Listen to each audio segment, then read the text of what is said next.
Welcome to the Rim Break Rodeo. We hope this video helps. You start by confirming support and finding the control keys. Look for a light icon on the F row and identify FN or function lock. These are essential because the toggle is usually a combo. Once done, plug the laptop into power if low battery might block illumination, and make sure your OS is running. Next, press the key combo once to wake the backlight. You should see immediate change. If nothing happens, don't panic. Keep going to adjust software and firmware next.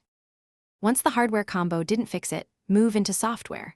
On Windows, open Mobility Center or Settings and look for keyboard brightness controls. On Mac OS, go to System Settings Keyboard. Next, open Device Manager to verify the keyboard driver, update or reinstall the driver if the device is flagged. Also install or open your vendor's utility. OEM apps often override system controls. Finally, restart and, if needed, enter BIOS or UEFI. To finish, test the backlight across brightness steps and in dim ambient light to confirm consistent behavior. Make sure the function lock state is correct, then reboot to ensure settings persist.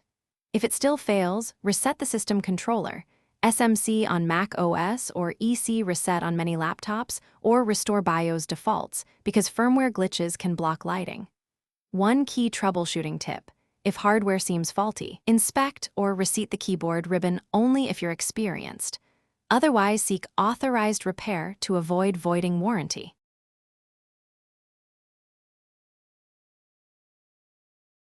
Thanks for watching. Consider subscribing if we helped you.